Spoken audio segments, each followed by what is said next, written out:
1 second.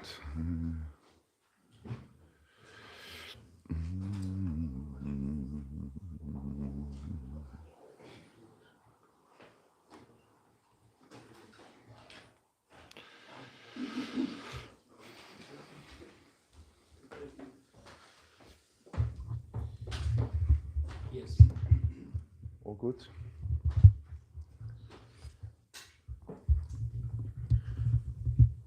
Om Jnana-timirandasya Gyananjana Salakaya Chaksurumilitam Yena Tasmai Sri Gurave Namaha Sri Chaitanya Manobhishtam Stapitam Yena Bhutale Swayam Rupa Gadamayam Dadati Swapadantikam Vandeham Sri Guru Sri Yuta Parakamalam Sri Gurum Vaishnavamscha Sri Rupam Sagrajatam Sahagana Ragunatam Vitam Tam Sajivam Satvaitam Savadutam Parijana Saitam Krishna Chaitanya Devam Sri Radha Krishna Padam Sahagana Lalita Sri Vishakam Vitamscha He Krishna Karuna Sindhu Dinabandhu Jagatpate Gopesha Gopika Kanta Radha Kanta Namostute Tapta Kanchana Gaurangi Radhe Vrindavaneshwari Vrishabhanusute Devi Pranamami Haripriye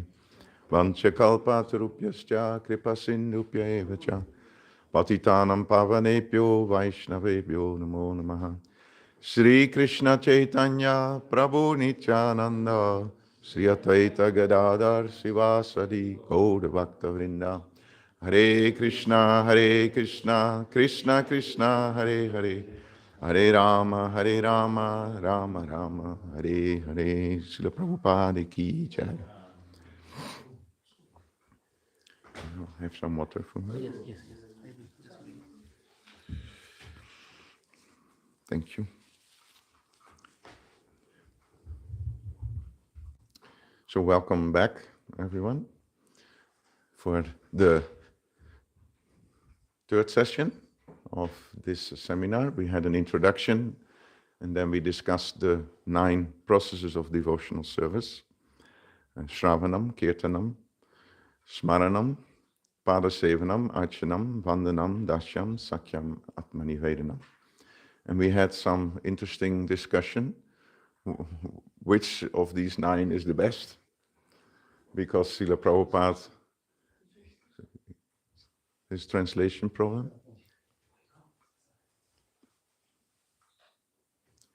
Because Srila Prabhupada, he explained that either of the 9, any of the 9, can be sufficient for bringing you to the level of love of Godhead. And there was some discussion, what is the limb of devotional service you are most inclined to? And Omkareshwar Prabhu, he came with the final conclusion by Sri Chaitanya Mahaprabhu that the chanting of the holy name is the best and will bring you to the level of Krishna Prem. And if we reflect on that, just a little reflection before we start the next session, all the other limbs of devotional service can be taken away from us. If you think about association of the devotees, you can come into a situation where devotees are removed from you. Or deity worship, as there are some horrendous times in our Vaishnava history where all the deities were broken by intruders, or temples were destroyed. Or you may lose your eyesight or your ear power, so you cannot hear or listen to classes or even read Bhagavatam anymore. So many of the limbs of devotional service can be removed at a certain point in your life. But the chanting can never be removed. Even if you are very, very old, you can still do mana japa. Even if you don't have a voice anymore, you can chant the holy name of the Lord. There's one very senior devotee in Gauradesh who has serious health problems now. And he was always very, very active in Padasevanam. He was always serving and doing 100 million practical things in Gauradesh. But now he's saying that the one thing that I really regret is that I was too much focused on the external service, and I didn't learn how to develop taste for the basic, which is the chanting of japa. Throughout his life, he always said, I don't have taste for japa. So now he says, my body cannot do anything anymore. My body, I cannot run around anymore. I cannot mow the grass anymore. I cannot fix things anymore. I cannot clean things anymore. In fact, everybody needs to clean me now. So instead, I was cleaning everything, now they are cleaning. He cannot even clean himself anymore. But because he didn't develop that taste for the chanting, he says, now, what can I do now? The temple president in Antwerp, Purushottam Prabhu, and his wife, their mother, or the mother of his wife, for the last, I think, 20 years, she was in the living room just sitting from morning till evening. She was chanting japa. And she left her body like 1 or 2 years ago. But whenever you entered that room, she was always chanting. 24 hours a day she was chanting. Because her body couldn't do anything else, but she developed that taste for chanting. So this is very wonderful, that we should develop the taste for the holy name. And in one sense, you could say at a certain stage in your life, we have to develop taste for chanting Hare Krishna, Krishna Krishna, Hare Hare, Hare Rama, Rama Rama, Hare Hare. So maybe that's a good conclusion of yesterday. We have to develop taste for chanting. So what we do today, as we are still discussing 999, so the first 9 we have done, the process of devotional service 9 times. So now we're going to the 9 stages of devotional service. And when we go through these 9 stages of devotional service, sometimes devotees, including myself, become a little bit discouraged because the way to prem seems like impossible to travel that road.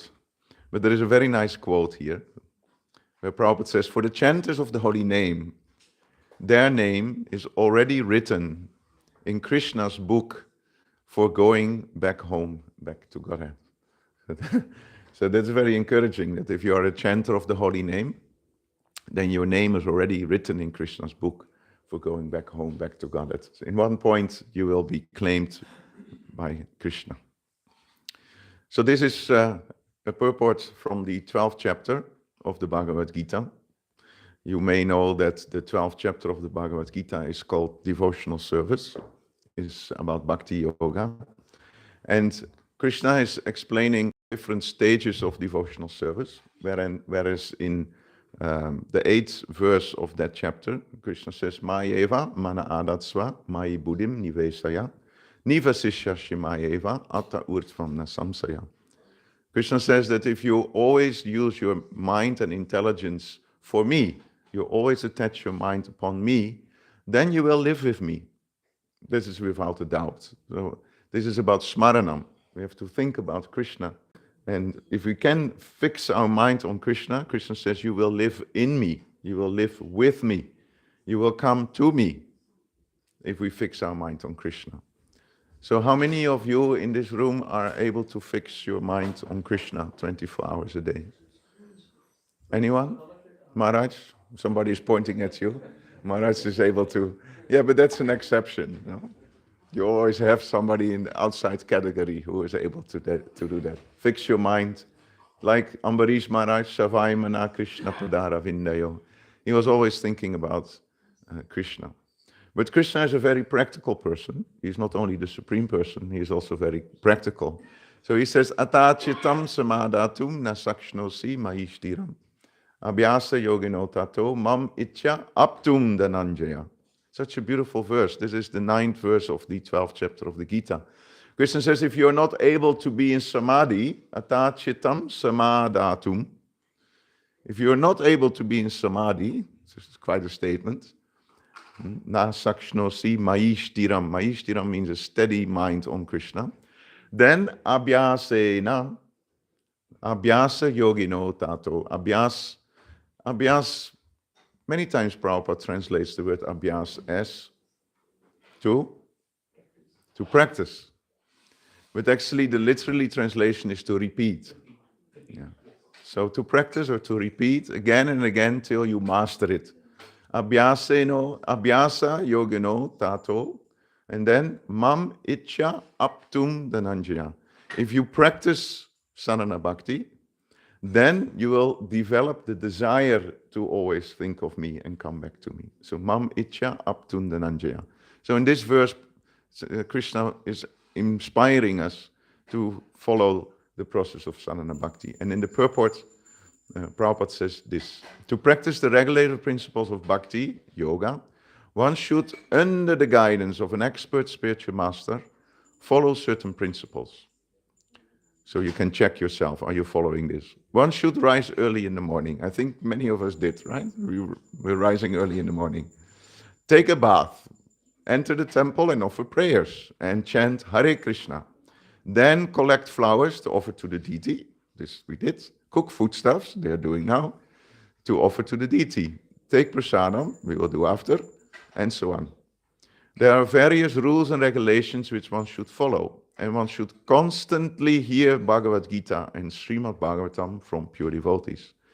This practice can help anyone rise to the level of love of God. Anyone. It can help anyone to rise to the platform of love of God. And then he is sure of his progress into the spiritual kingdom of God. This practice of Bhakti Yoga, under the rules and regulations, with the direction of a spiritual master, will surely bring one to the stage of love of God. So this is Prabhupada. He always brings the highest to a level where we feel like, okay, I can do this. So this is the topic of today. Ado srada tata sadhu sangata bhajana kriya tato narta nivritishat tato nishta ruchistata ata shakti sato bhava tata prema bhyudanchati sadhakanam ayam premna pradubhave bhavet krama. Krama means step, just like Trivikrama, Urukrama is one who takes big steps or takes 3 steps. So krama means step. Throughout Bhagavad Gita, throughout Bhagavatam, in Nectar of Devotion, you always hear it's a gradual process. Like Bhagavad Gita says, saner shaner uparamet bhujya drita grihitaya. Gradually, step by step, one should become situated in trance with the help of the intelligence, sustained by full conviction. And thus one should think of the self alone and nothing else. So here this word krama means it's a step-by-step process, starting from Shraddha, and hopefully at one day we end at the level of Krishna Prema. So we will discuss that today. But before we do that, Vishwanath Chakravarti Thakur, who is a follower of Srila Rupa Goswami, he expands those 9 stages into 14 stages. He's doing that in his book, Sarartha Varshini, which is a commentary on the Srimad Bhagavatam. And it's very beautifully described in the book Surrender into the Lotus Feet of Burijan Prabhu, who is describing this process very beautifully, linked to the verses 1 to 17 till 21. These very famous verses, Srinvata Swakata Krishna, Nasta Preyasu Bhadreshu, Tada Rajastamo Bhava. These verses that you find in the purport of 7.1 of the Bhagavad Gita. The whole process of what happens when you practice hearing. So here, Vishwanath Chakravarti Thakur says we are not starting with Shraddha, but we're starting with Satam Kripa. Just like if Srila Prabhupada would not have come to New York, I don't think we would have had the opportunity to develop Shraddha. So first of all, you need the mercy of a spiritual master. Srila Prabhupada, he came all the way from Vrindavan to New York, so that we had an opportunity to practice Satam Kripa. I mean, to get the mercy of the spiritual master. And when we receive the mercy of the spiritual master, according to Vishwanath, the second stage is Mahat Seva. So we receive the mercy of an inspiring devotee. The next step is we serve that devotee. right? It's a natural inclination. Oh, Maharaj, I got so much mercy from you. And then Maharaj says, can I get some water? No, no, I have no time. Doesn't make any sense. So you get mercy and then you reciprocate by serving that person. And then Shraddha. So Vishwanath Chakravarti Thakur says Shraddha is number 3 in the process. You don't start with Shraddha, you start with the mercy of a devotee, serving that devotee, and then you get Shraddha. And then he goes on, then when there is a little bit of faith, then the first step is Guru Padasraya, you surrender fully to the spiritual master.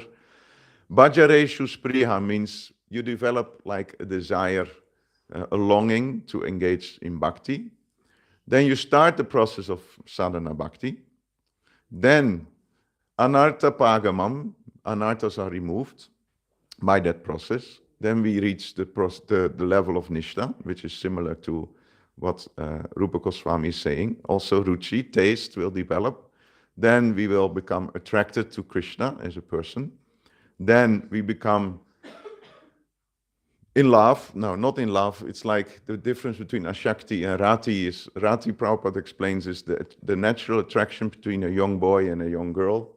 That's longing to be together, that is Rati. Then we reach the level of Prema. So this is 12 steps. So what can be higher than Prema?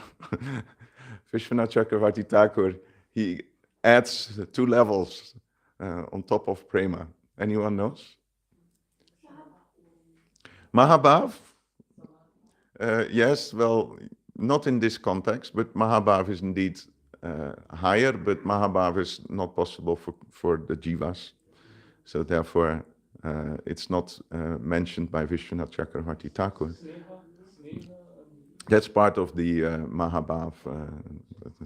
Now, if we reach Prema, you know the verse, Premanjana Churita Bhakti Vilochanena. So what happens when you have Prema? Ata Darshanam, then you will see Krishna. So you're able to see Krishna. Yeah. So then there is one stage even so-called higher, although you cannot speak anymore of higher. It's just part of the package, so to say. So then the next one is Hare Madhurya Anubhava. You taste the sweetness of being in the presence of Krishna. So you see Krishna and you immediately experience that incredible sweetness that emanates from the Lord. The Lord is not only the fearful, punisher up there, but he is the sweetest person. When you come closer to him, sweetness is all that exists, the sweet exchanges between the Lord and his devotees. So this is Vishwanath Chakravarti Thakur's 14 stages of bhakti. I thought it's nice to also share his additional steps in the process. But we focus on Rupa Goswami, and everything starts with Shraddha. Actually, Shraddha means, in this context, means to have firm faith in Bhakti Shastri, to have firm faith in the scriptures that describe bhakti. That is the first definition of Shraddha. And it also means to be enthusiastic in following the principles of sadhana bhakti. So Shraddha means you have full faith in the scriptures, and Shraddha means that you are also convinced that by following this path of devotional service, then that will lead you to the highest success in life. Prema Pumarto Mahan, right? So what is if you analyze the Sanskrit word Shraddha, it's the starting point in our journey back home, back to Godhead. But what means Shraddha? Anyone? Literally. Anyone? You put your heart into it. So placing your heart somewhere. This is Shraddha. You decide where you put your heart, right? You can put your heart in FC Köln, FC Colonia, how do you call this football club? You put your heart in this football club, and then, your heart jumps up when they win, and your heart, sinks down when you lose. So then, if you place your heart in such things, then, there is one result. If you put your heart in another thing, there is another result. So you can't live the whole life God wants you to live by putting half of your heart in it.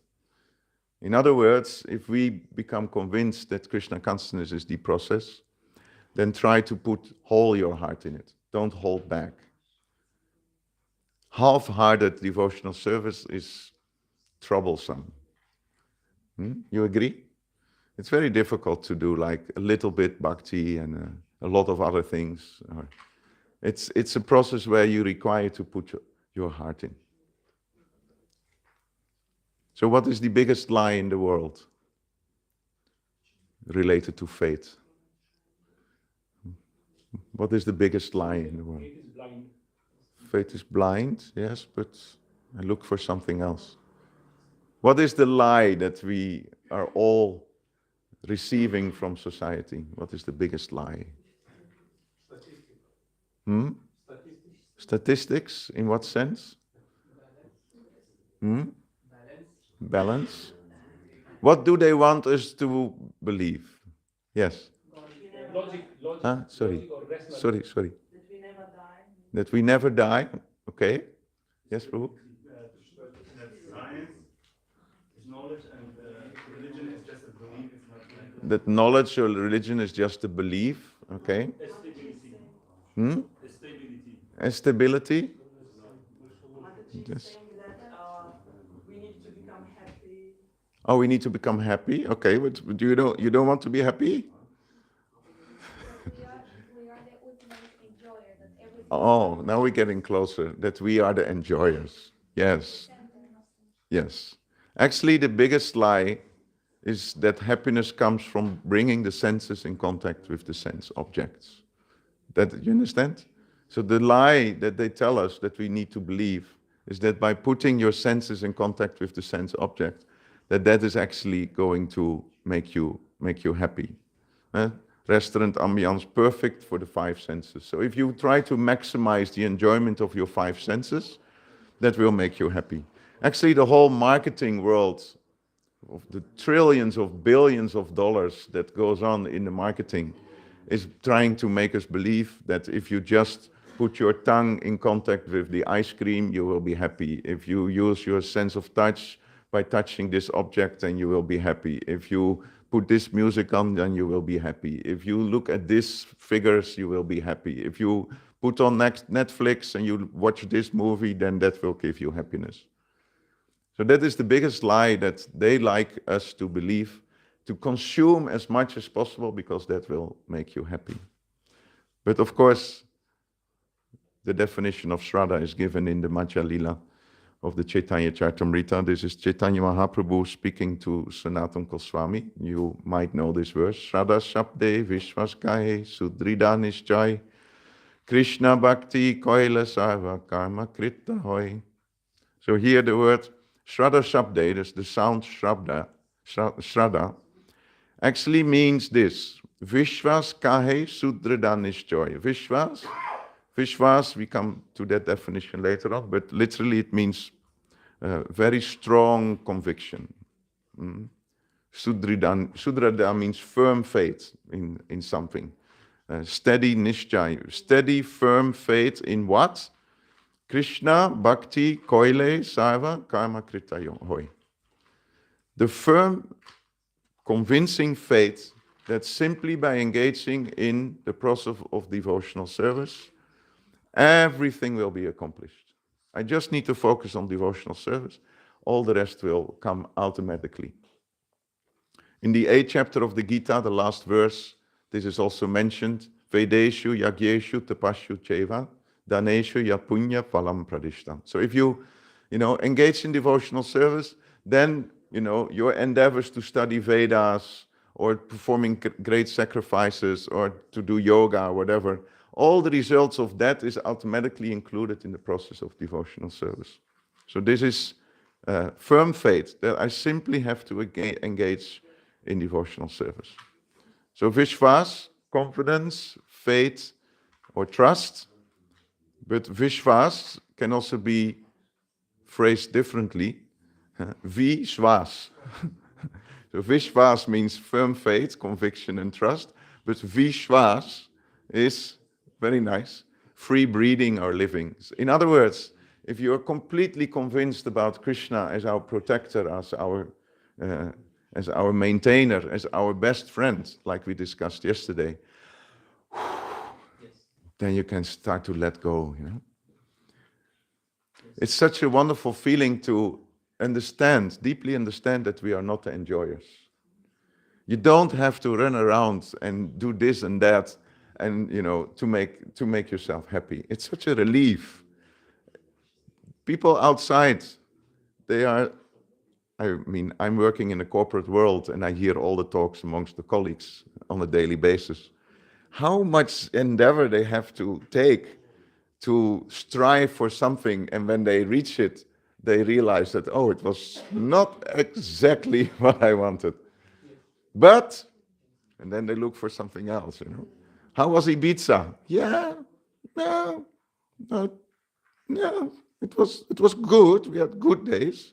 But, you know, the neighbors, we were in a hotel room, and the neighbors, they were like, the whole night they were partying and we couldn't sleep. So we tried, and we were fighting with the owner of the hotel, and they tell all these stories. And I think, what, you were going to Ibiza to enjoy? And now I hear so many stories about things that went wrong. You know, it was too hot, or it was raining, or it was too crowded, or everything was so expensive. These are the stories that you used to hear. But when you look on Facebook, then suddenly you see the smile and the cocktail and the palm tree. But if they start talking, it's like a lot of things that were like sand in the sweet rice. You know, you eat the sweet rice, but there is sand in it, so it's not so enjoyable.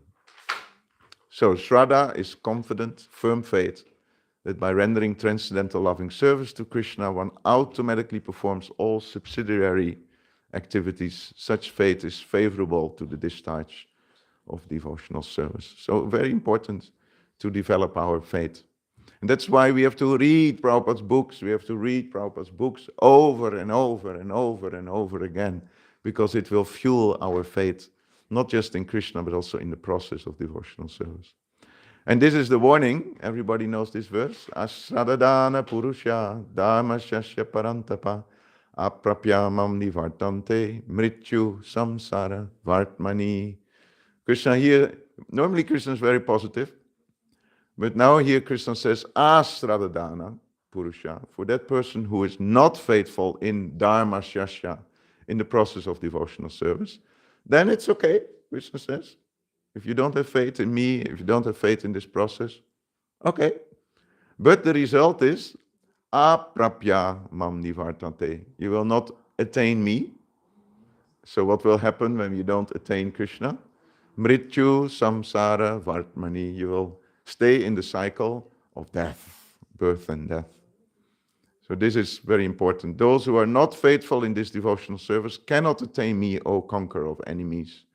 Therefore they return to the path of birth and death in the material world. So this is what Prabhupada also says. For me, this is a very, very important phrase that Prabhupada puts in his introduction of the Bhagavad Gita. I will read it for you. Lord Sri Krishna is the Supreme Personality of Godhead. So according to the statement of the Gita, or the statement of Arjuna, the person who is trying to understand the Bhagavad Gita, we should at least theoretically accept Sri Krishna as the Supreme Personality of Godhead. And with that submissive spirit, we can understand the Bhagavad Gita. Why is it so important for me? Everybody has his or her own story. But I was a complete atheist before I started Krishna consciousness. Not just a passive atheist, I was an active atheist. I liked to argue with Christians in my village, and and when I felt I defeated them, then I felt very proud. At the same time, I became interested in spiritual life, meditation, yoga, but without God.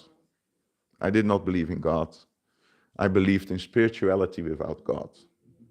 I don't know how I could have believed that, but I believed that. So I started to read so many different books, theology, theosophy, like spiritual philosophies, Buddhist books, etc., etc. And by Krishna's mercy, we came in contact with Bhagavad Gita as it is, because it was in the bookshelf of the parents of my best friend. And the title sounded quite cool. Bhagavad Gita, like mysterious, Indian yoga. So we took that book. And when I read this is Prabhupada's expertise. At least theoretically, we should accept that Krishna is the Supreme Personality of Godhead. So for me, it felt very safe. Okay, or theoretically, that's okay. I theoretically accept. Within 1 or 2 days, I was a convinced theist, by Krishna's mercy. Just by theoretically accepting that Krishna is God and God exists, for me, that was like, wow, the submissive attitude came in this proud demon. So I will skip this. So otherwise it will get too late. So Bhaktivinoda Thakur says, faith is the currency that can eventually purchase Krishna. Eventually it can purchase Krishna. So it's the currency, the currency by which we can gradually purchase Krishna. It's nice, no? So this is a question to all of you. What term do we use when we talk about fully blossomed faith?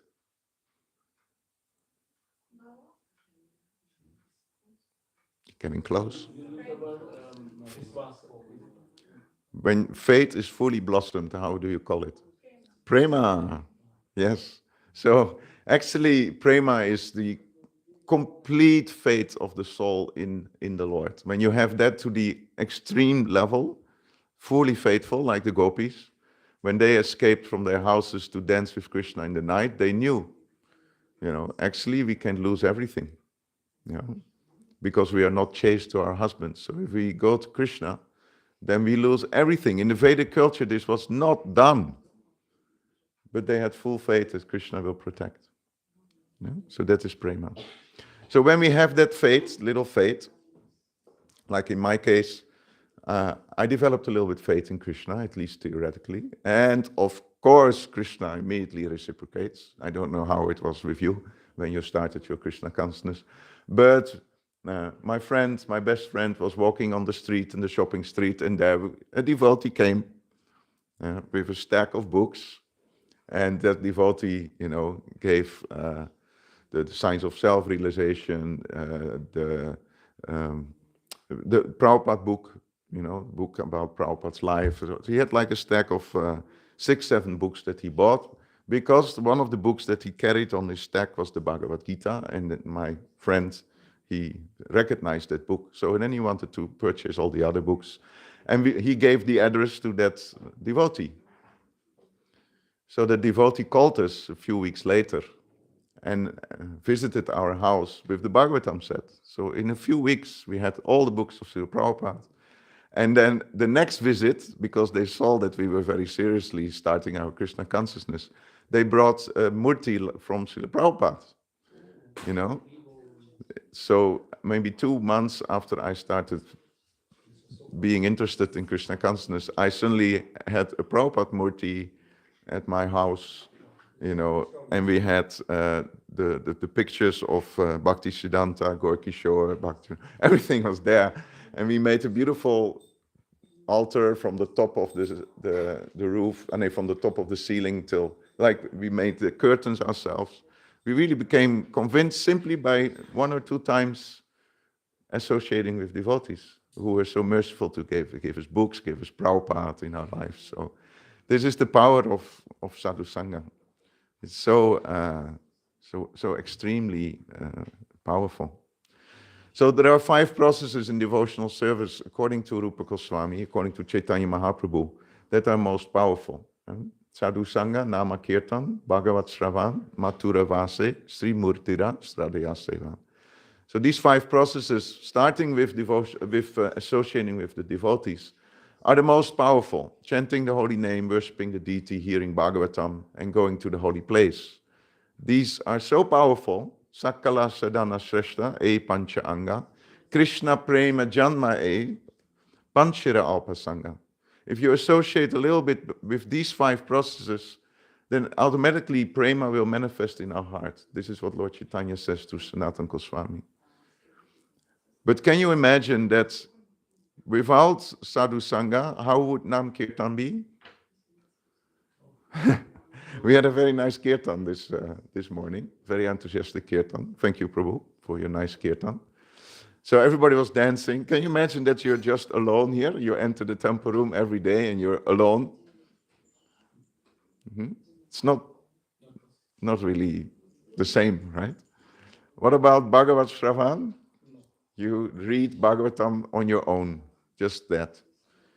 I think it makes a lot of difference to hear classes on the Bhagavatam, because then whenever you read, it becomes deeper.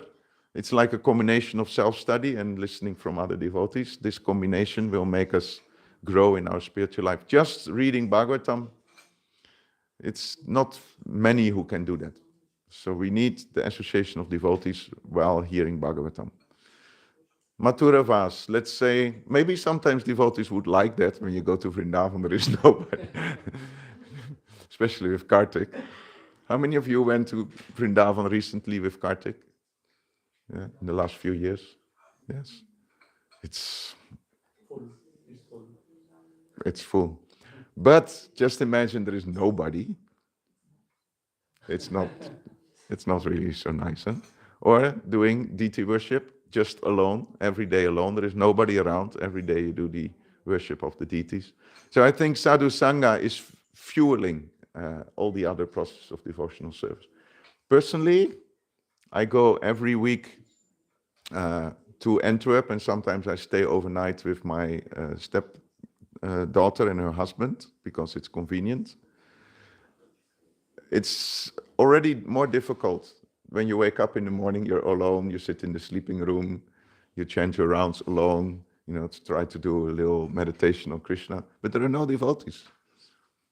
So after practicing 35 years Krishna consciousness, I still feel, even one night, one day, without the devotees, it feels like, it's not the same, right?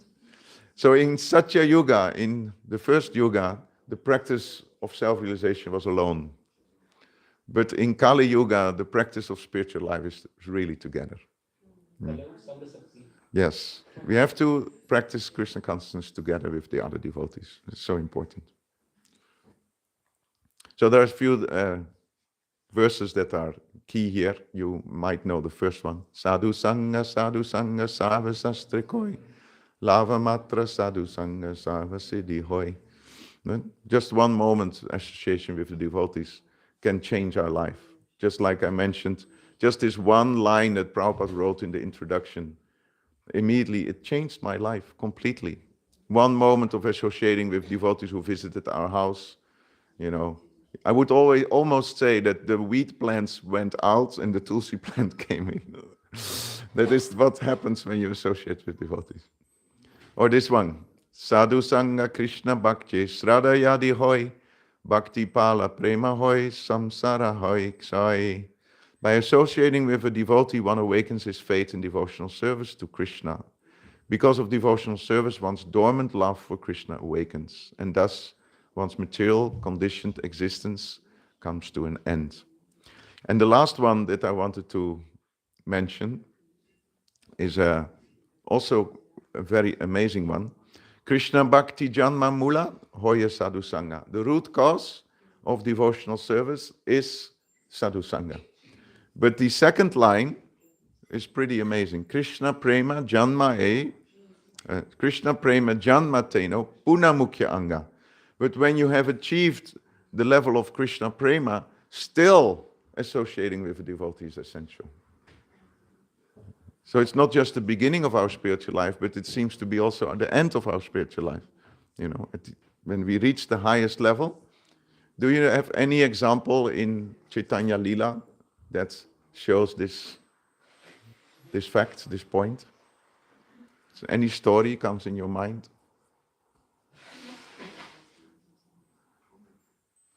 There is the story of Jagannananda Pandit.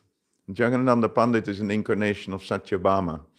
And Satyabhama is, the second wife or the third wife, second wife of Krishna in Dwaraka. So Satyabhama takes appearance in Chaitanya Lila as Jagannananda Pandit. And Jagannatha Pandit always wanted to go to Vrindavan, staying in Jagannath Puri, associating with Lord Chaitanya. And every time that, Jagannatha Pandit and Lord Chaitanya, they had many fights, just like husband and wife, they sometimes have fights. Yeah? You remember the story that Jagannatha Pandit offered this fragrant oil and wanted to give it to Lord Chaitanya, but Lord Chaitanya said, I'm a sannyasi, I cannot rub my body with fragrant oil. What will they say about me? So then Jagannatha Pandit, he took this pot of oil and he said, who says I give this to you? And then he threw it on the floor and it broke in pieces. And so there was a relationship between Jagannatha Pandit and Lord Chaitanya. And every time Jagannatha Pandit said, I want to go to Vrindavan, I want to go to Vrindavan.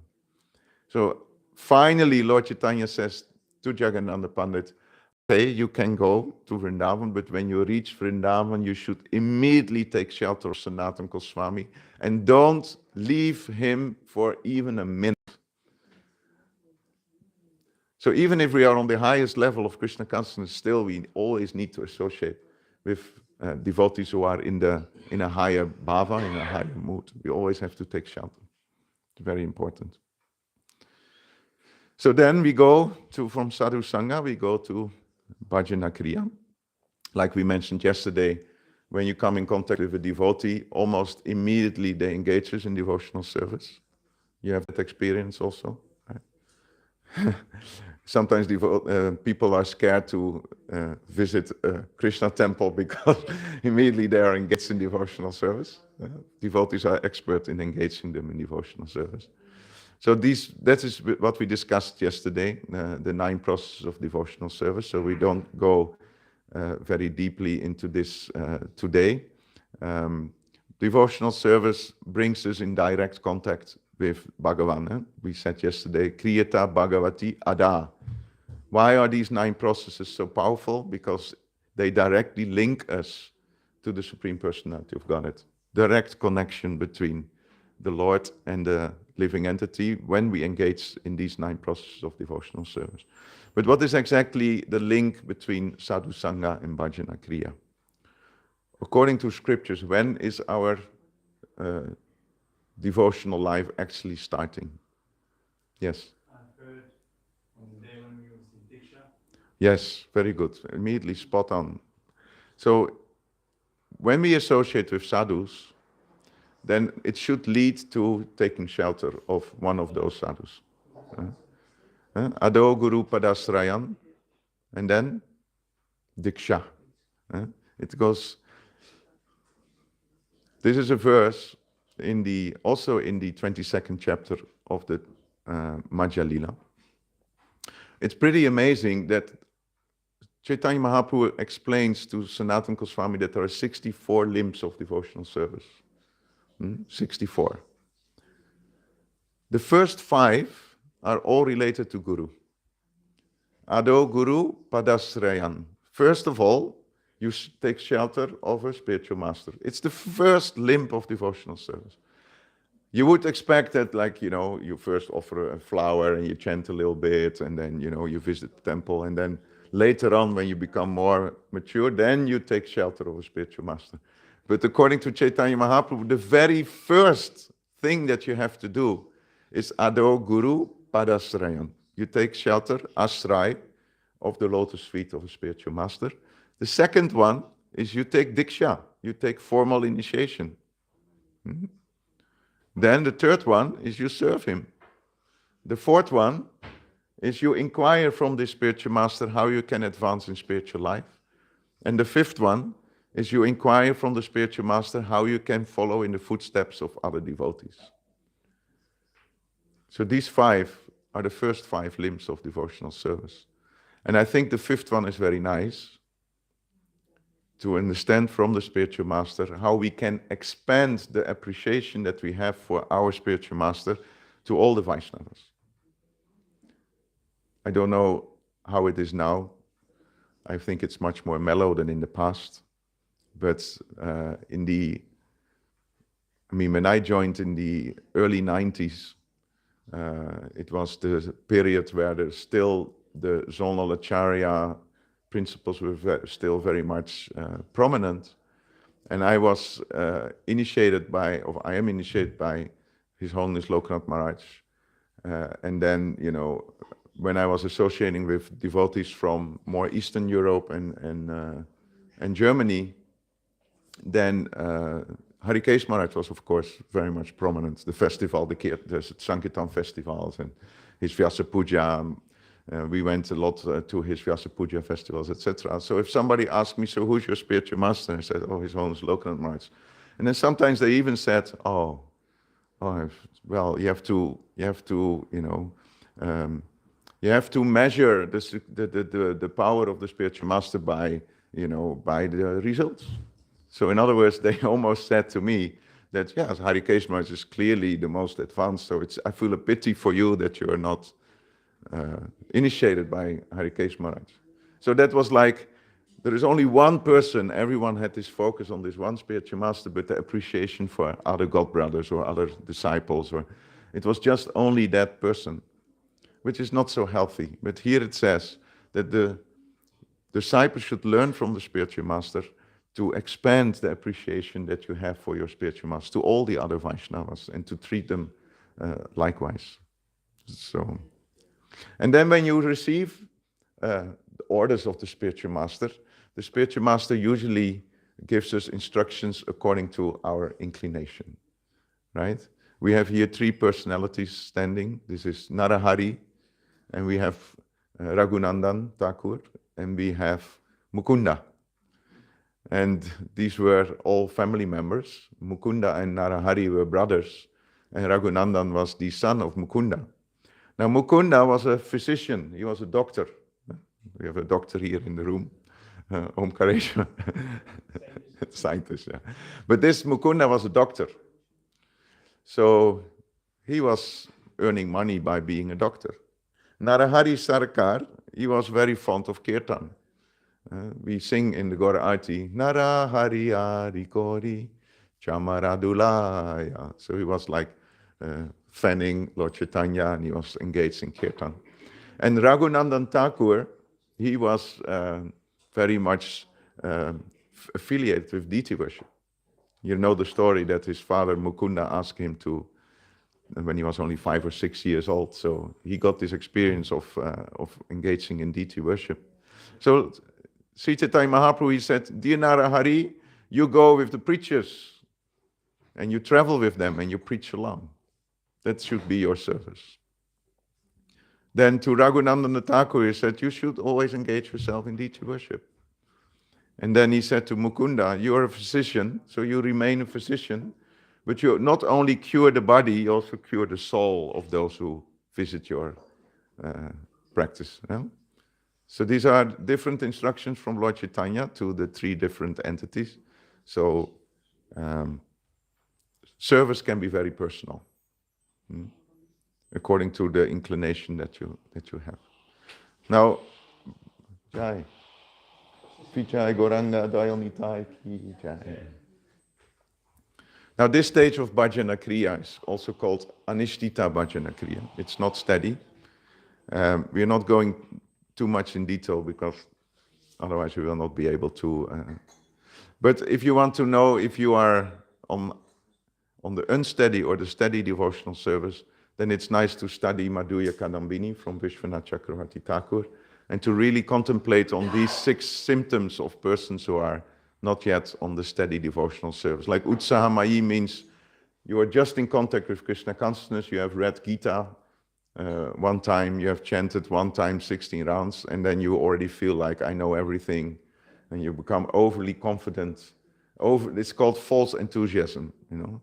You jump to the ceiling, and then 2 months later you ask, where is this devotee? Oh yeah, he's not coming anymore to the temple. So it's like premature enthusiasm, they call it. Ganatarala means sporadic endeavor. Sometimes you are very strongly practicing, sometimes you are very negligent, sometimes you are diligent, sometimes you are negligent. Then you have Yuddha Vikalpa, is indecision. Shall I marry? Shall I become a full-time book distributor? Maybe I should go to Vrindavan, or maybe I should go to Radhakund, maybe I should find a job, maybe I should go to the ashram, maybe I should become vanaprastha, like all the time, Phew. Or maybe I should have this as a husband, or that as a wife, or maybe I should this, that.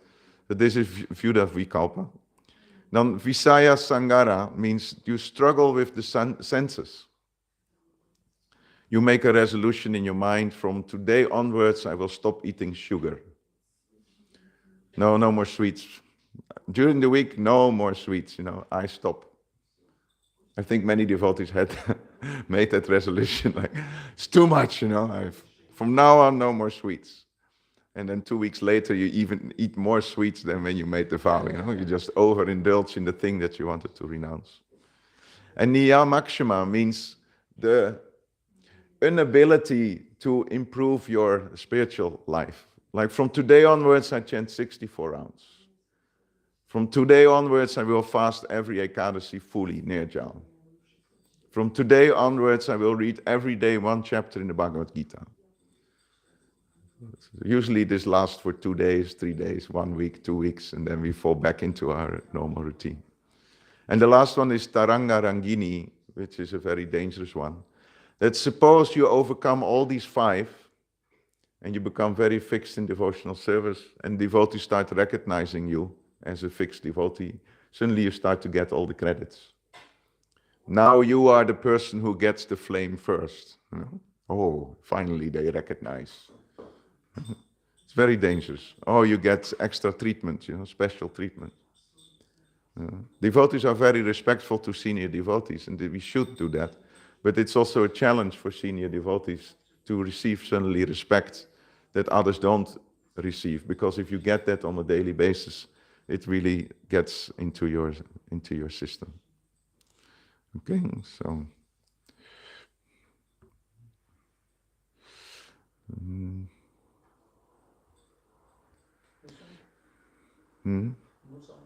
Well, we can try. Maybe you can see it. No, I don't know why it's not. I can go to the next slide. It's okay. It's okay. No, now it will come, please.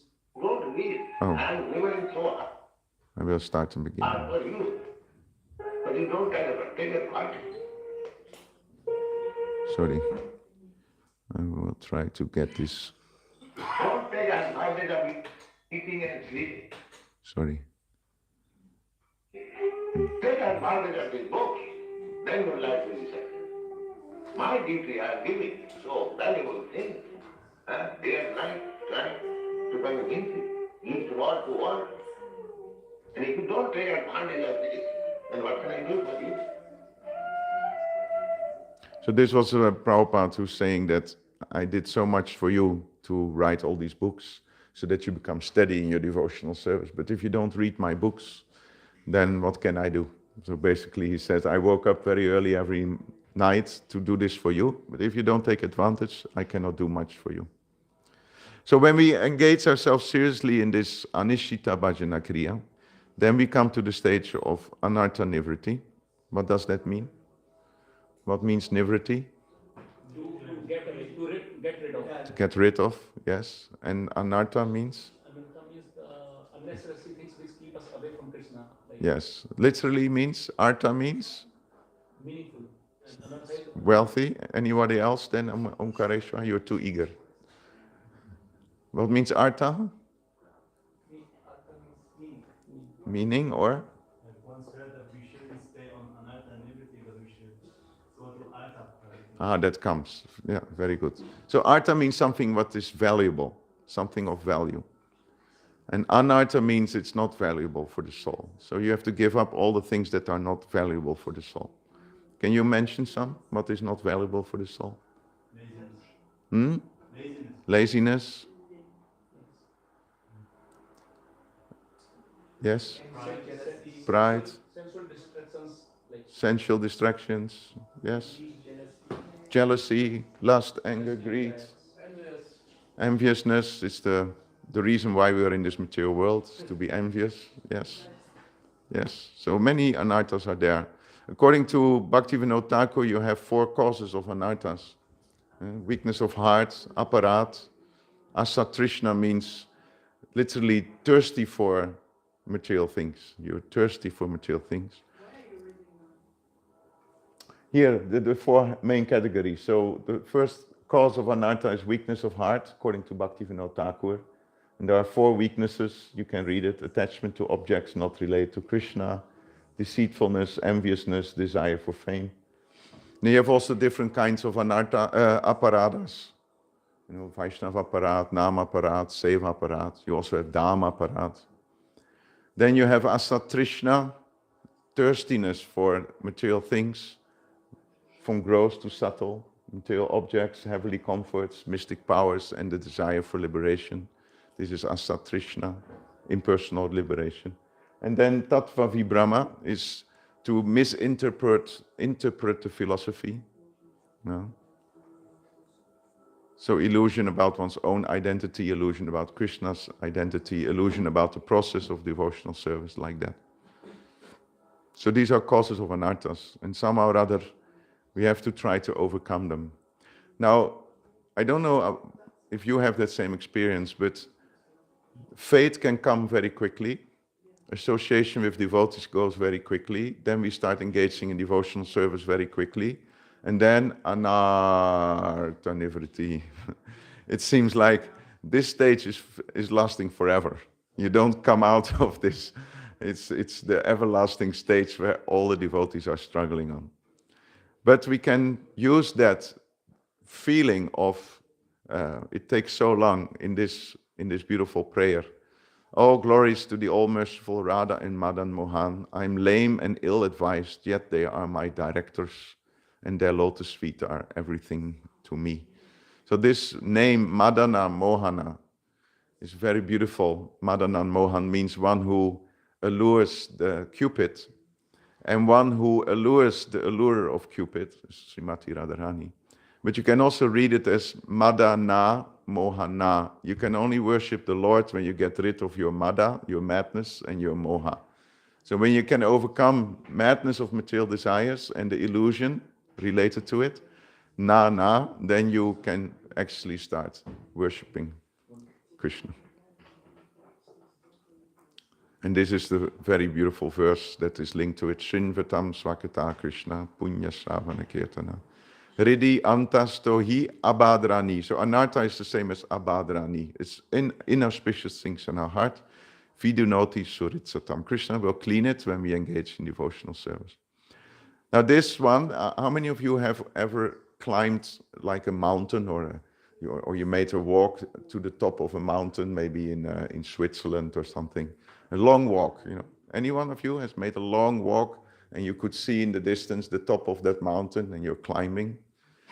You're walking and walking and walking and walking, and then you look up, nothing changed, you know. It seems sometimes even more distant than before, you know. And then you're walking and walking and climbing, and then you look up, oh my God, nothing. And we're walking and walking. So this is called anartha nivritti, you know. You're trying and practicing, and then suddenly things you see in your heart that you didn't even know they were there before. But at the moment that you look down, you realize, oh, wow, I actually made quite some progress. Right?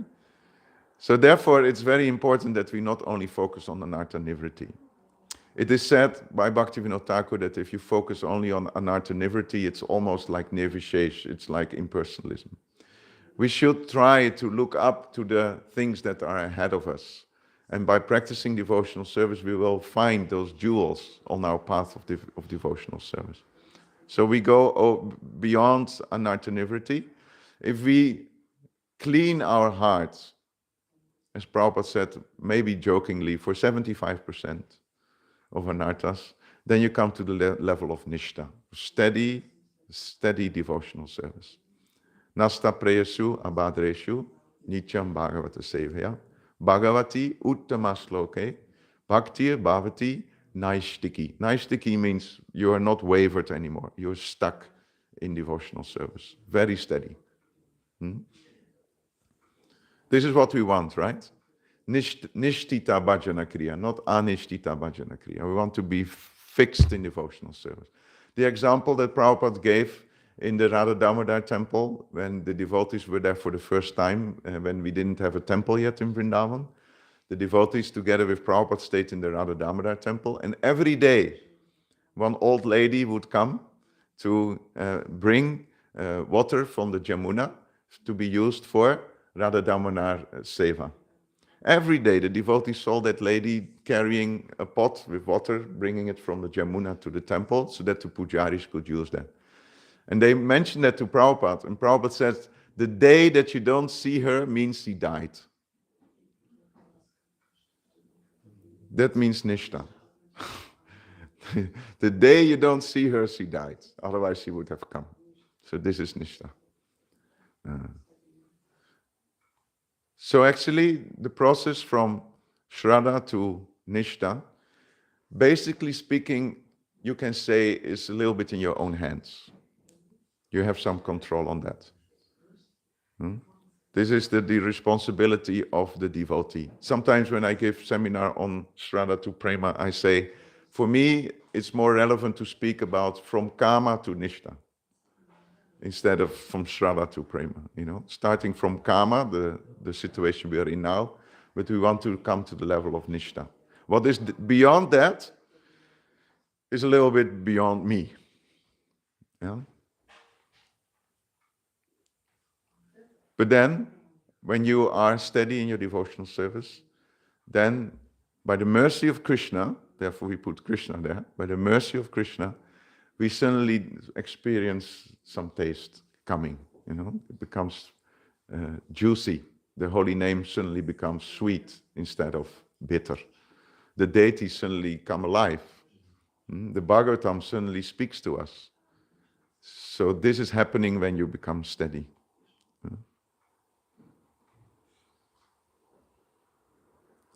Tunde tanda viniratim vitunate tundavali laptaye. This is a verse from Rupa Goswami. We can read it. You want to read it, Omkareshwar? I do not know how much nectar the two flavors Krishna have produced. When the holy name of Krishna is chanted, it appears to dance within the mouth. We then desire many, many mouths. When that name enters the holes of the ears, we desire many millions of ears. And when the holy name dances in the courtyard of the heart, it conquers the activities of the mind, and therefore all the senses become inert. Yes, so that's the level of Ruchi. This is from the story where Pradyumna Mishra approached Chaitanya Mahaprabhu and asked him, can you please enlighten me in Krishna consciousness?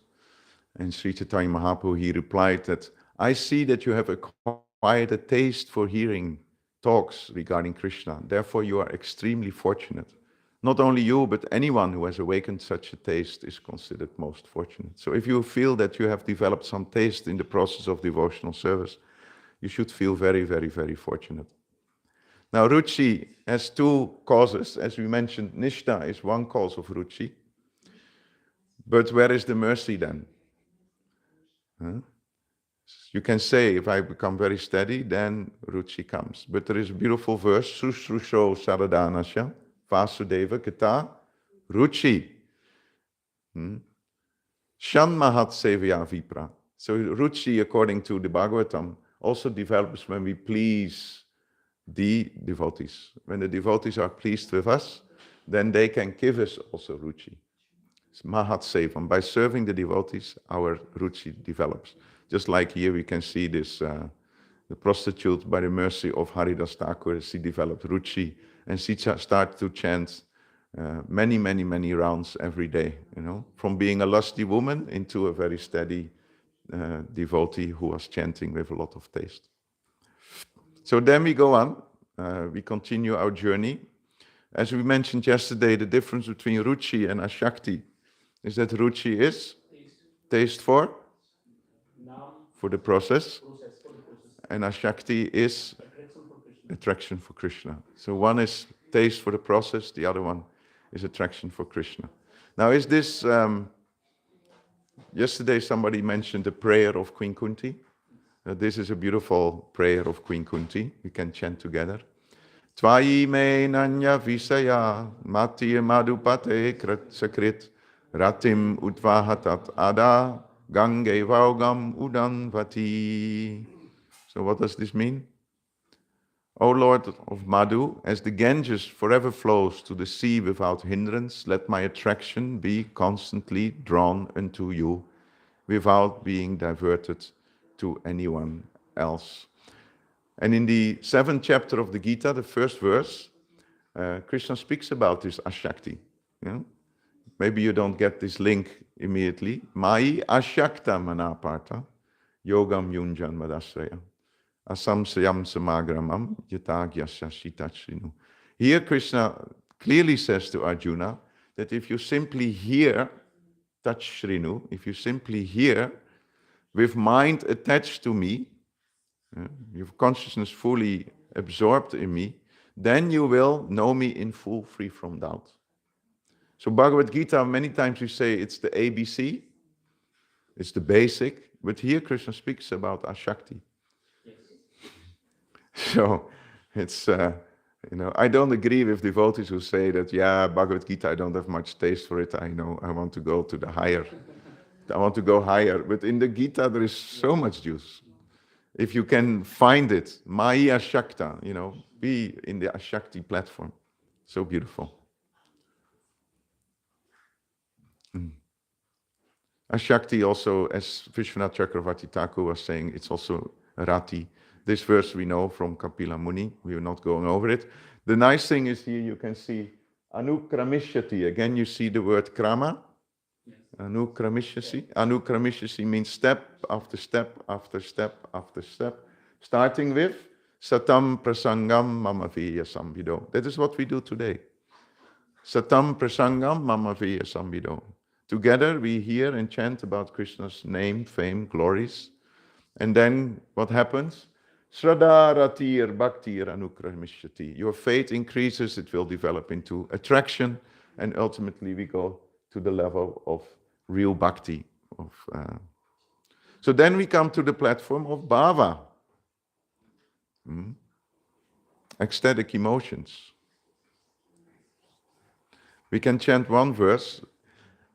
According to Ishvara Puri, when he spoke with Chaitanya Mahaprabhu in, where was it? Where he received initiation, Maharaj, can you help me?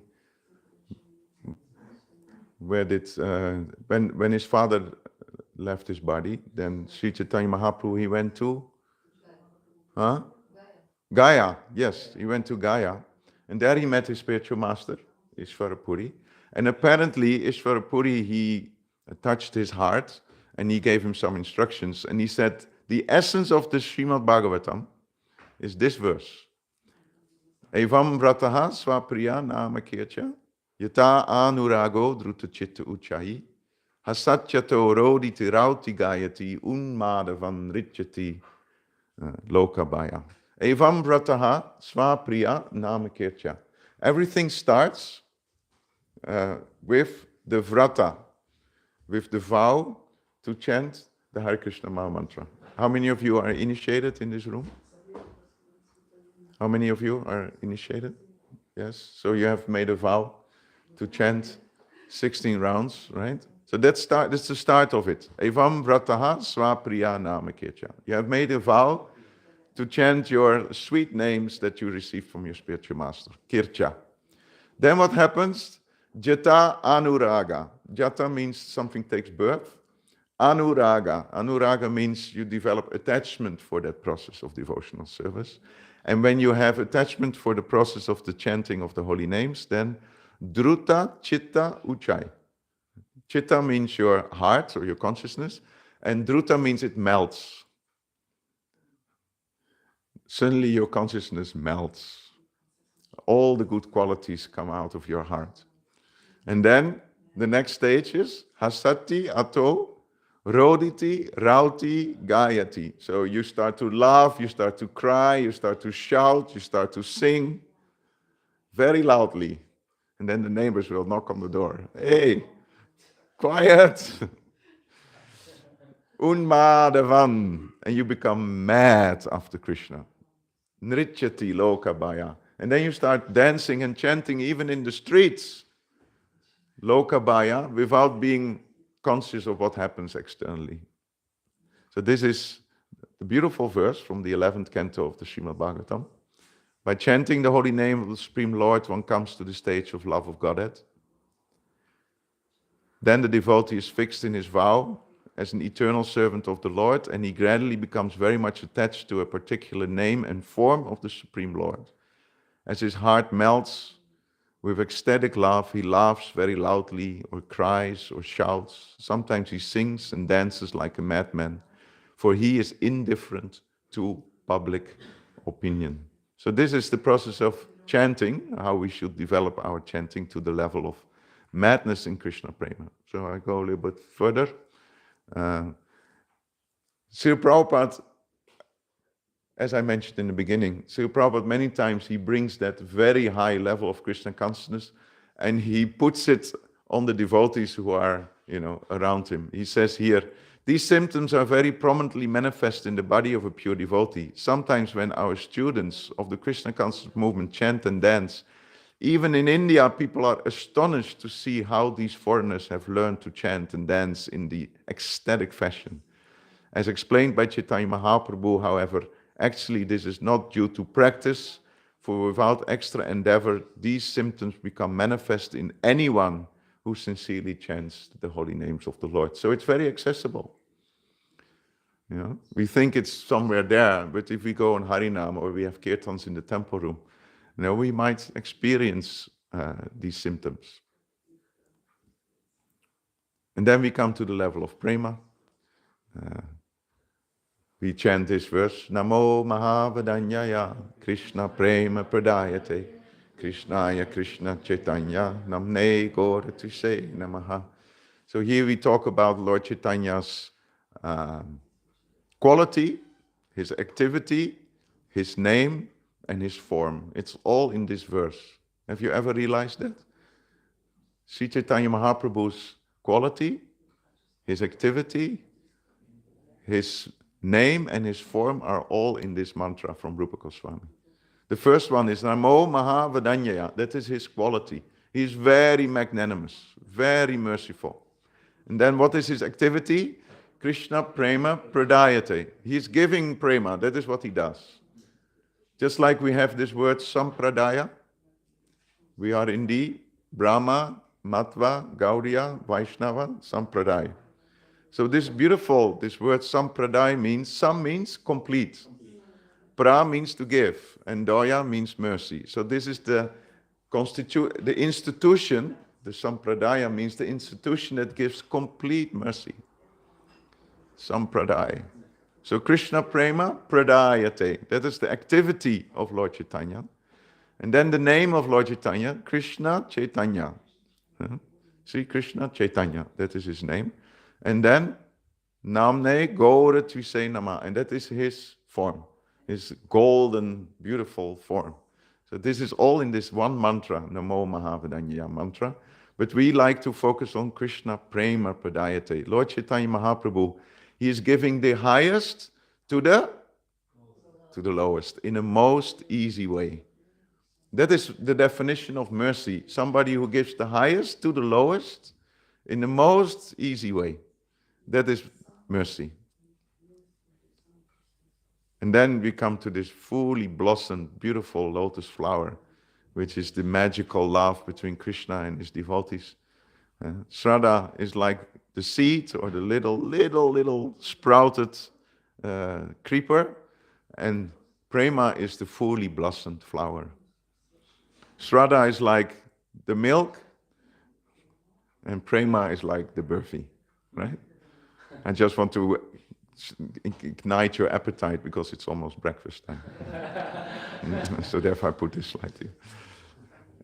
And when you reach that level of prema, we know there are two different angles to it.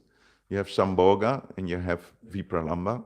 And that is the verse that we chant in the 8th Sikshastaka prayer. We can chant together.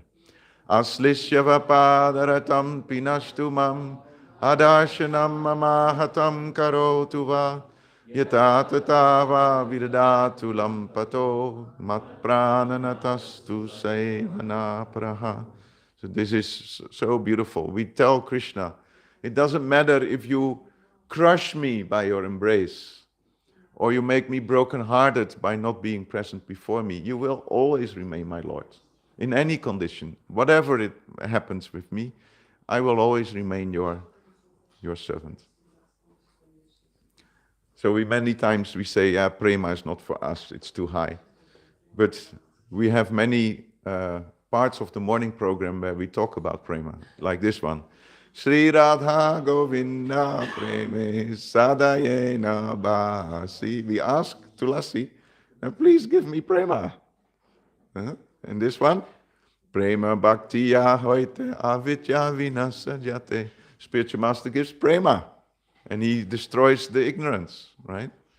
Or this one, every devotee who claims to be a Vaishnava must carefully guard against these offenses in order to quickly achieve the desired success, which is Krishna prema. And then when we are going to take prasanam, prema dakoi, Chaitanya nitai, it's the sarira which is your prayer.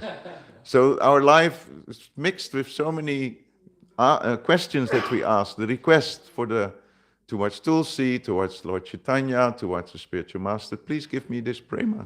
I want it.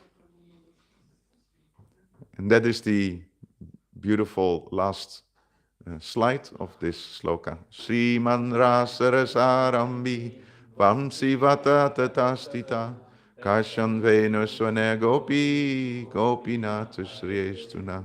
Sri Gopinath, Srila Gopinath, who originated the transcendental mellow of the rasa dance, stands on the shore in Vamsivat and attracts the attention of the cowherd damsels with the sound of his celebrated flute.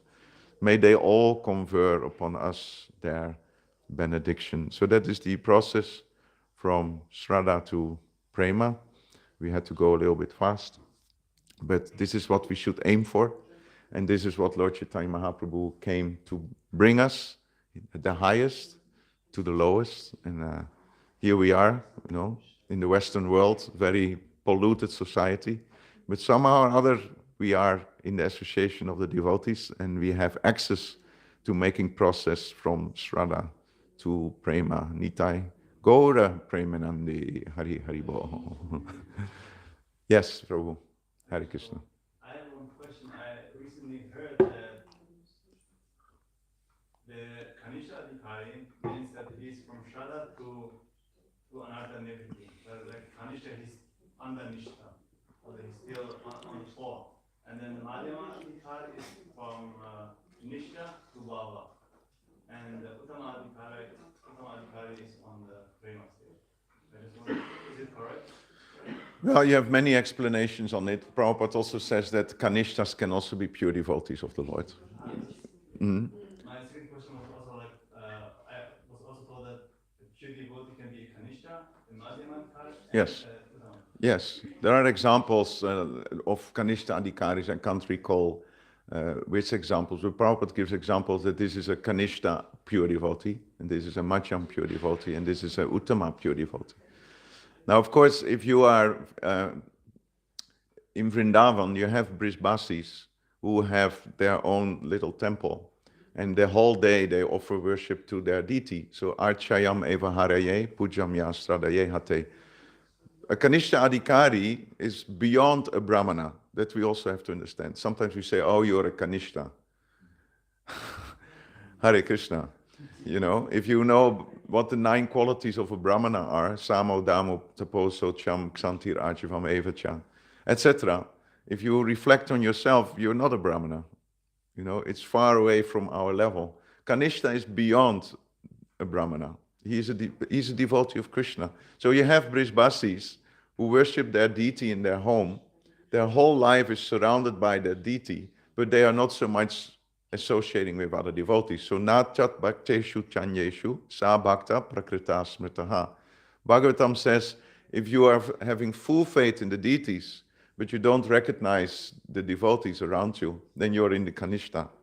But Prabhupada says you can be a pure Kanishta, a pure devotee Kanishta.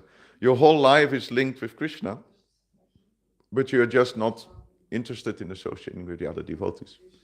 Now for us, we are not even Kanishtas. We are not Kanishtas Madhyam. We are just aspiring. I would say if I could have full faith in the deities, that would be already, I would sign for it. Yeah? So we can call ourselves aspiring Kanishtas. You know? My Lord, can I please develop some faith, at least in your deity form, at least in your holy name? Can I have some faith in the process? So that later I can become a devotee. So many times devotees ask questions about pure devotees. Is this a pure devotee, that a pure devotee? In one sense, it's not always very relevant for our level. Krishneti yasya giritam manasadriyeta. Nectar of Instruction, I think it's the 5th verse. It says that Krishneti yasya giritam manasadriyeta. If you see a person chanting the holy names of the Lord, don't think about, is he a pure devotee, is he this, is he that? No, manasadriyeta. I immediately offer my mental respect to that person who chants the holy name of the Lord. For me, he is amazing. He chants the holy name of the Lord. Yeah? Dikshasti chet pranatibischa bhajantam isham. And if somebody is secondly initiated and worships the deity together with other devotional service, we physically bow down to that person. So anyone who chants the holy name, we respect that person in our minds. Anyone who is officially initiated and worshipping the deity, we physically bow down to that person. Srusru Sraya Bhajana Vigya Mananya Anya Nindadi Sunyam Ridam Ipsita Sangalabhya. And a person who has completely vanished the desire to criticize others, from that person we should hear. So if we find a person who has no more tendency to criticize others, that is a person we should try to hear from. So in other words, we give respect to anyone who chants the holy name of the Lord. I'm not considering him, is he a Madhyam, Uttam? It's actually said that you require an Uttamadhikari to recognize an Uttamadhikari. I think that's a nice answer, no? You need to be an Uttama yourself to recognize who is an Uttama. So if we are not on that level, we have to be very careful to put devotees in boxes. You are Kanishta, you are Madhyam, you're... I think if we reflect in our own hearts, we know that it's already very nice that we are an aspiring devotee. If you want to know if you're a devotee or not, just look at your mind. Where is your mind going? So many times your mind goes to filthy places. A lot of criticism in the mind, a lot of envy, a lot of lust, a lot of greed. Yeah. Anything else? Yes, Prabhu? How many hours we should read Prabhupada's books? 24 hours a day. No. Sri Prabhupada gave a very nice program. Of course, he says we have to very scrutinizingly study every word in my books. That's there. But Sri Prabhupada, he created a program where in the morning and in the evening, we try to absorb ourselves in his books, which is also based on Shastra. Janma Guyam Bhagavato, Yaetat Prayato Naraha. Sayam Pratar. Sayam Pratar means evening and morning. Grinan Bhaktya. Dukkha Gramat Sumuchari. So this is a verse from the Bhagavatam where it says that if you read or hear morning and evening about Krishna's name, form, pastimes and qualities, all your misery will disappear from your life. So you could say Prabhupada created a program that during the day we work very hard for his mission, but we should spend time in the morning and in the evening to hear attentively from Prabhupada's books. And if you have that inclination, you can try every spare time that you have, you can try to read. I think both needs to be there, hearing and also personal study. So as much as possible. I wish I could read more, because it's so nice to read, but life is busy. Yeah. Yes, bro. What is the minimum? Maharaj, what would you say? What is the minimum what we should read? Why should we talk about the minimum? Yes. Good. You see? Like, to chant, you promise to chant minimum 16 Right. It doesn't see maximum, it says minimum. That's at least 60 million. Hmm. And actually, there is a risk in minimum. Like if somebody says you can go to the university, but these are the minimum grades that you should get. Like just a passing Yeah, marks. yeah. Huh? Then if you just drop below the minimum, you're not allowed to go to the university. So minimum is risky. Or for example, if you want to go to the Olympic Games, to run the 100 meters, then at least you have to run in 10 seconds, 0.02. And then when you have reached that limit, then minimum you can go to Olympic Games. But if you are on the minimum, you will never win the gold medal. So minimum is indeed risky. So I agree with Maharaj. Why talk about minimum? Any moment of the day that you have time, you can read. And write. Or just hear classes. Or hear classes. I know a good example, but I always hear, as soon as I get up in the morning, go to the bathroom, I hear classes. Hmm. When I dress, I hear Prabhupada. Hmm. Whenever I have, like I say, I'm not special. No, that's a fact. I'm kind of addicted. I'm kind of addicted to hear Prabhupada. Wow. I want to pay my dandavats at your feet, Maharaj. This is a very nice addiction. Yes, yes. Anything else? Or are you hungry? Yes, Prabhu. It was based on yesterday's session. Yes, there it comes. I was waiting for it. Why is it so difficult to execute Atma Nivedana? So is it or surrendering? Why is it prarabdha that is stopping us to become a complete Atma Nivedana, or what is it stopping us? What stops us to be an Atma Nivedanam, a fully surrendered soul? If you have adopted a mentality for millions and billions of lifetimes where you are the center of attention, then in order to get rid of that although it's very natural for the soul, like when the soul is like you have metal and you have a magnet. So when the metal is pure and the magnet is strong, then it will strongly attach to each other. But if there is rust on the metal, even though the magnet is strong, it will not attract because it's rusty, so it will not attract to the magnet. So Krishna is the magnet, we are the metal. And when we are clean, we will automatically be pulled towards Krishna. But because we have so many anarthas, and then the most difficult anartha to get rid of is envy. Sometimes I have a little joke with Shamananda Prabhu, like, when he gives a wonderful class, then I say to him, like, at one point I became a little bit envious. It was too good, It was too good. And vice versa, we sometimes joke with each other. You become, wow, Prabhu, it's a nice class, but this is too good, And you feel like, why couldn't I give this class? Like that. There is always this competition, this envy, because for millions of lifetimes, we were engaged in survival of the fittest. You have to be the strongest, the best, the highest to survive in this material existence. So now suddenly we have to taste the nectar of being a servant. Yesterday we spoke about this, that in management circles we all read books about leadership. How to lead your own life, how to lead others, how to lead this, that, such, so. But we never read about how to become a servant. So it requires a gradual adaptation of the consciousness from self-focus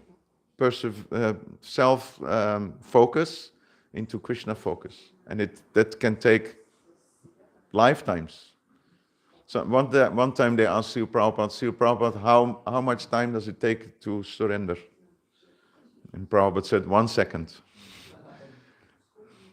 So you're correct in your question. It's the natural thing. The soul belongs to Krishna. Mama evam so jiva loke, jiva bhuta sanatana.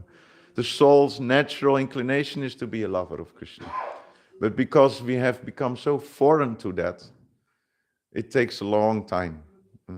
Punas chavita chavananam. Prabhupada, if you listen to Prabhupada's classes many times, he says, Puna punas charvita charvananam. We have chewed the truth over and over and over again. And to counteract it, we have to do Namo Namaha, Namo Namaha, Namo Namaha. Yeah? From Puna to Namo Namaha, Because we have chewed the truth so many times, now we have to learn to bow down again and again, chant again and again. And this is called abhyas, to repeat. And it can take lifetimes. But it can also take 1 second. But still, 1 second is realistically not possible. It's possible. From today onwards, I will surrender to you. I will do everything for Krishna's pleasure. Krishna, please accept me. But then the false ego comes, 1 hour later. Yeah, but It's like, this Anishtita Bhajana Kriya is so funny. Like, I had moments in my career that I went to Vrindavan 64 rounds every day, 108 on Ekadasi, only, everything so strict. And then when I came back from Vrindavan, then 1 week later it was Netflix, What am I doing, watching a movie, like, huh? It's very confusing. So you want to surrender, 64 rounds, Krishna, oh Radha, please, I'm your servant, And then suddenly you see yourself watching a movie that doesn't make sense at all. Or am I the only one? No? Am I too honest? Sorry. Yeah? So, because we are always putting sand in the sweet rice. That's the problem.